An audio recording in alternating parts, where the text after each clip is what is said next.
بسم اللہ الرحمن الرحیم۔ السلام علیکم، welcome to S A teaching zone. آج کی ہماری یہ ویڈیو اردو کی ہے، بال بھارتی کی چوتھی کلاس کی۔ تو آج ہم یہ چوتھی کلاس کی بک جو اسٹارٹ کر رہے ہیں۔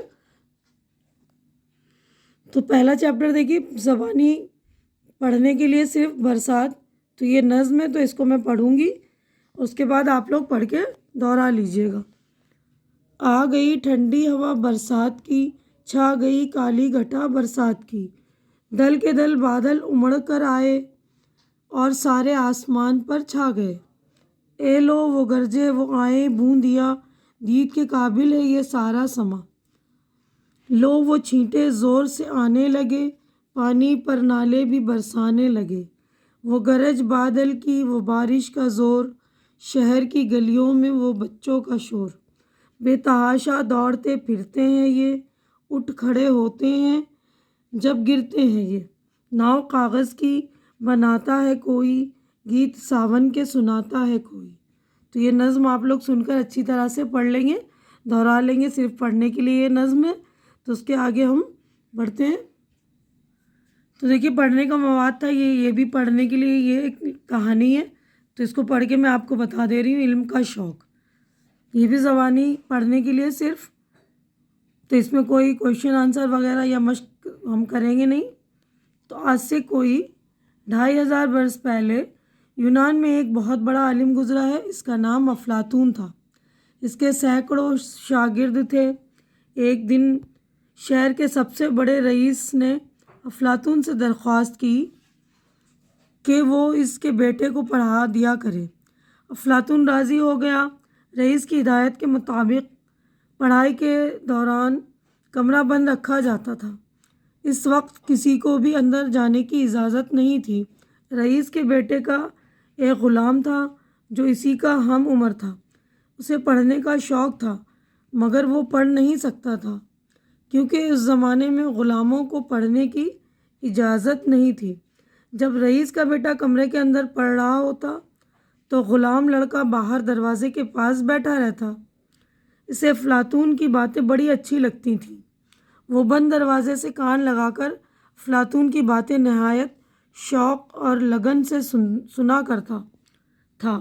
رئیس زادے کو پڑھتے ہوئے جب 1 سال پورا ہو گیا تو امتحان لینے کے لیے اس زمانے کے قاعدے کے مطابق عالموں کی ایک مجلس بلائی گئی۔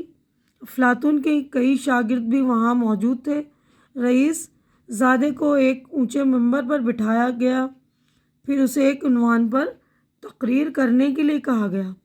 ایک تو رئیس زادے نے امتحان کی تیاری ٹھیک سے نہیں کی تھی، دوسرے اس پر مجلس کا رعب کچھ ایسا طاری ہوا کہ وہ ایک لفظ بھی بول نہ سکا۔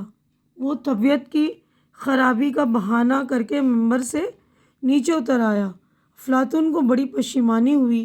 اس نے اپنے دوسرے شاگردوں کو آواز دی، تم میں سے کوئی اس عنوان پر بولنے کے لیے تیار ہے؟ مگر کوئی تیار نہیں ہوا۔ اسی وقت دروازے سے لگ کر بیٹھے ہوئے غلام لڑکے نے نہایت ادب سے کہا، حضور، اگر اجازت ہو تو میں اس موضوع پر کچھ بولنے کی کوشش کروں۔ موضوع یعنی ٹاپک، یعنی عنوان۔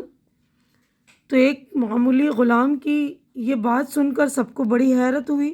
افلاطون نے اسے بولنے کی اجازت دے دی۔ لڑکے نے اس عنوان پر ایسی عمدہ تقریر کی کہ لوگ اش اش کر اٹھے۔ اس واقعے سے خوش ہو کر رئیس نے اس لڑکے کو آزاد کر دیا۔ افلاطون نے اسے اپنا شاگرد بنا لیا۔ یہ معمولی غلام لڑکا بڑا ہو کر ارسطو کے نام سے مشہور ہوا اور سکندر اعظم کا استاد بنا۔ تو دیکھا بچوں، کس طرح ایک معمولی غلام لڑکا جو ہے پڑھنے کا، جو اس کو علم کا شوق تھا نا، تو اس نے بنا استاد کے پڑھائے ہوئے صرف سن کر اتنی اچھی طرح سے اس نے پڑھ لیا، اور افلاطون کا سب سے بڑا شاگرد تھا ارسطو، اپنے نام بھی سنا ہوگا، اور یہ ارسطو ہی آگے چل کر جو ہے سکندر اعظم کا استاد بنا۔ تو امید ہے کہ جو میں نے یہاں پر کہانی آپ لوگوں کو سمجھائی اچھی طرح سے سمجھ میں آ گئی ہوگی۔ تو آپ لوگ بھی اسی طرح علم کا شوق پیدا کریے، اور میرے ویڈیو کو آپ لوگ لائک کیجئے، شیئر کیجئے، تاکہ جو بھی ضرورت مند بچے ان تک یہ ویڈیو پہنچے، ان کو بھی علم کا شوق پیدا ہو، اور میرے چینل کو سبسکرائب کر کے آپ لوگ میری ہمت بڑھائیے. ہماری اگلی ملاقات انشاءاللہ اسی بک کی اگلے چیپٹرز میں ہوگی. تب تک کے لیے آپ لوگ اپنا خیال رکھیے, مجھے دعاؤں میں یاد رکھیے. اللہ حافظ.